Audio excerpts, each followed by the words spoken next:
Assalomu alaykum. Toshkent 24 kanaliga xush kelibsiz. Bugungi dasturlarimizda O'zbekistondan Rossiyaning bir nechta shahariga har hafta poyezd boradi. O'zbekiston sentyabrdan 4 ta davlat bilan muntazam aviaqatnovni tiklamoqchi. 253 nafar O'zbekiston fuqarolari charter reysda AQShdan olib kelindi. Maxsus komissiya aholiga murojaat qildi. O'zbekistondan Rossiyaning bir nechta shahariga har hafta poyezd boradi. Joriy yilning 28-avgustidan boshlab Rossiyaning 4 ta shahriga O'zbekistondan har hafta temir yo'l reysi amalga oshiriladi. Bu haqda Tashqi ishlar vazirligi xabar berdi. Tashqi ishlar vazirligi tomonidan Transport vazirligi bilan birgalikda ishlab chiqilgan va O'zbekistonga virusning kirib kelishi va tarqalishining oldini olish yuzasidan chora-tadbirlar dasturini tayyorlash bo'yicha Respublika maxsus komissiyasiga kiritilgan rejaga muvofiq 2020-yilning 28-avgustidan boshlab O'zbekiston temir yo'llari aksiyadorlik jamiyatining reyslari Yekaterinburg, Rostov-Don, Novosibirsk va Samara shaharlariga har hafta mobaynida tashkil etiladi. Ta'kidlanishicha, hozirda o'zbekistonliklarning aynan bir hudud, jumladan temir yo'l stansiyalarida to'planishni davom ettirayotgani ularni bosqichma-bosqich olib kelish jarayoniga salbiy ta'sir ko'rsatmoqda. Shuni qayd etamizki, virus pandemiyasi sharoitida fuqarolarning ommaviy to'planishi virusni yuqtirish xavfini oshiradi. Ayniqsa, sog'ligi xavf ostidagi toifalar, qariyalar, homilador ayollar, bemorlar, surunkali kasallikka chalinganlar uchun bu holat yanada xatarlidir. Rossiya hududida bo'lgan vatandoshlarimizdan poyezd stansiyalarida to'planmasliklarini, hozirda bo'lib turgan joylarda qolishlarini va barcha karantin talablariga qat'iy rioya qilishlarini yana bir bor so'raymiz, deyiladi Tashqi ishlar vazirligi xabarida. O'zbekiston sentyabrdan 4 ta davlat bilan muntazam aviaqatnovni tiklamoqchi. O'zbekiston, Turkiya, Birlashgan Arab Amirliklari, Belarus va Qozog'iston Respublikasi bilan sentyabr oyidan boshlab bosqichma-bosqich ravishda muntazam aviaqatnovlarni tiklash masalasi ko'rib chiqilmoqda. Bu haqda Transport vazirligi xabar berdi. Bunda epidemiologik vaziyat notinch bo'lgan mamlakatlardan Qizil havo kemasi bortiga qabul qilinayotgan yo'lovchilardan COVID-19 kasalligiga parvozdan oldin 72 soatdan ko'p bo'lmagan muddatda faqat PCR orqali tekshirilib, ko'rsatkich manfiy deb topilgan ma'lumotnomani taqdim etish talab etiladi. Ma'lumotnoma ingliz yoki rus tillarida bo'lishi lozim. Sariq hududdan keluvchi yo'lovchilar sanitariya epidemiologiya xizmati xodimlariga COVID-19 kasalligiga PCR tekshiruvi yoki ekspress testi ma'lumotnomasini taqdim etishi kerak. Avvalroq O'zbekistonga virusning kirib kelishi va tarqalishining oldini olish yuzasidan chora-tadbirlar dasturini tayyorlash bo'yicha Respublika maxsus komissiyasining navbatdagi qarori bilan xorijiy davlatlardan kirish bo'yicha yangi tartib o'rnatilgandi. Unga ko'ra, sanitariya epidemiologik vaziyat barqaror bo'lgan yashil reyslar oxirgi 10 kun ushbu mamlakatlarda bo'lib turgan O'zbekiston Respublikasiga kirib kelgan shaxslar karantin nazoratiga olinmaydi. Virus infeksiyasi bilan kasallanish holatlari kamaygan sariq reyslar oxirgi 10 kun ushbu mamlakatlarda bo'lib turgan O'zbekiston Respublikasiga kirib kelgan shaxslar 14 kun davomida uy karantini nazoratiga olinadi. Virus infeksiyasi bilan kasallanish holatlari kamaymagan qizil reyslar, evakuatsiya reyslari O'zbekiston Respublikasiga kirib kelgan shaxslar 14 kun davomida karantin nazoratida saqlanadi. 253 nafar O'zbekiston fuqarolari charter reysda AQShdan olib kelindi. Bir guruh fuqarolarimiz Nyu-Yorkdan vatanga muvaffaqiyatli yetib keldi.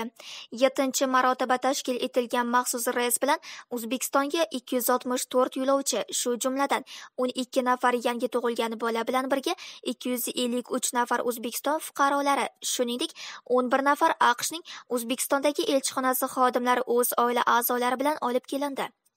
O'zbekistonning AQShdagi diplomatik vakolatxonalari ma'lumotlariga ko'ra, avgust oyida AQSh-Kanada chegarasi vaqtincha yopilishi munosabati bilan konsullik xodimlari Toshkent-Istanbul, Toshkent yo'nalishi bo'yicha charter reyslar bilan Kanadadan 5 nafar O'zbekiston fuqarosini olib kelishda ham yordam bergan. 28-avgust holatiga ko'ra, navbatdagi charter reyslarda O'zbekistonga qaytishni kutayotgan fuqarolarning umumiy soni 90 kishini tashkil qilmoqda. eslatib o'tamiz. Joriy yilning iyun-avgust oylari davomida Amerika qit'asidan 1672 nafar O'zbekiston fuqarosi va 56 ta xorijiy davlat fuqarolari olib kelindi. Maxsus komissiya aholiga murojaat qildi. O'zbekiston Respublikasiga virusning kirib kelishi va tarqalishining oldini olish bo'yicha chora-tadbirlar dasturini tayyorlash yuzasidan Respublika maxsus komissiyasining mamlakat aholisiga murojaat yo'lladi. Muhtaram vatandoshlar, avvalambor barchangizni yaqinlashib kelayotgan eng ulug', eng aziz bayram, vatanimiz mustaqilligining 29 yilligi bilan chin yurakdan samimiy tabriklaymiz. Bugun O'zbekiston o'z taraqqiyotining yangi bosqichiga dadil qadam qo'ymoqda.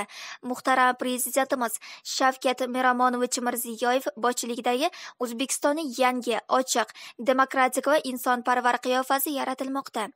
Jonajon xalqimizning ertaga emas, bugun baxtli yashashi uchun amalga oshirilayotgan mazkur islohotlarning ta'sirini har bir yurtdoshimiz o'zi va oilasi misolida ko'rib, sezib turibdi. Oyning 15 yorug', 15 qorong'u bo'lganidek, hayot ham turli sinov va qiyinchiliklardan iborat. Buni butun yer yuzi aholisini jiddiy tashvishga solayotgan xavf, pandemiya misolida ham ko'rish mumkin.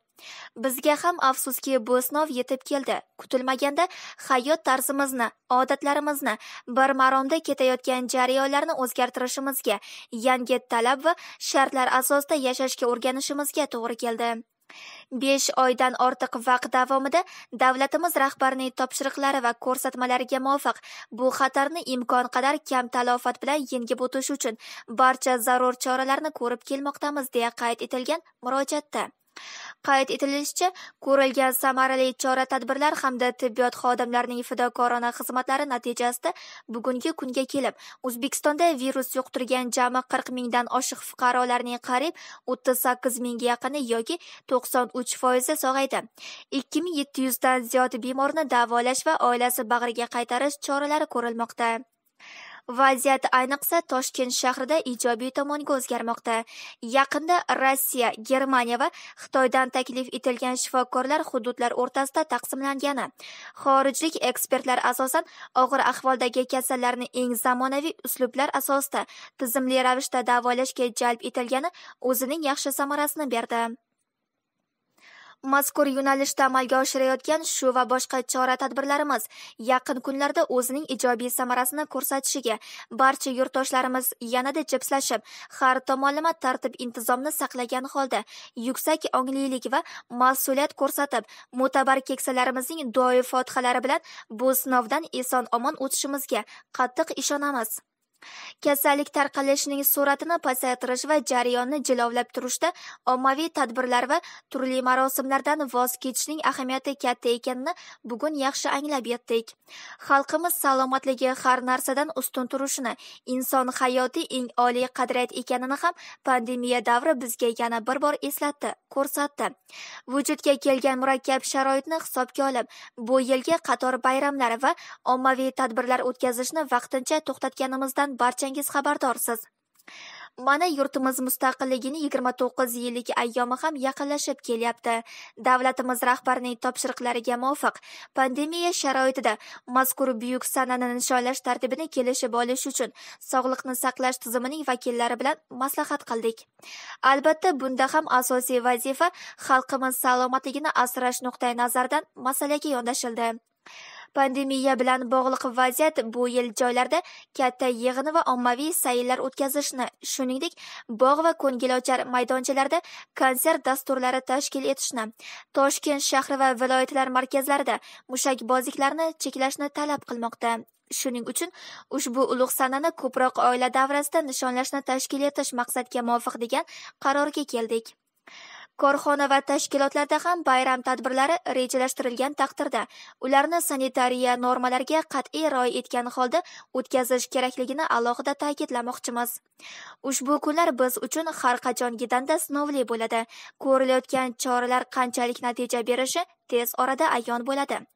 Shu munosabat bilan har birimiz pandemiya sharoitida yashash va ishlashga, harakatlarimizda epidemiologik talablarga so'zsiz amal qilishga odatlanishimiz kerak deyiladi komissiya murojaatida. Shu bois hokimlar, sektor rahbarlari va vazirlarga doimiy ravishda vaziyatni tahlil qilib, COVID-19 tarqalishini qat'iy cheklash, bemorlarni samarali davolash va ehtiyojmandlarga yordam berish bo'yicha barcha choralarni ko'rib borish topshirilgan. Nasib etsa, tez orada bu tashvishli kunlar ortda qoladi.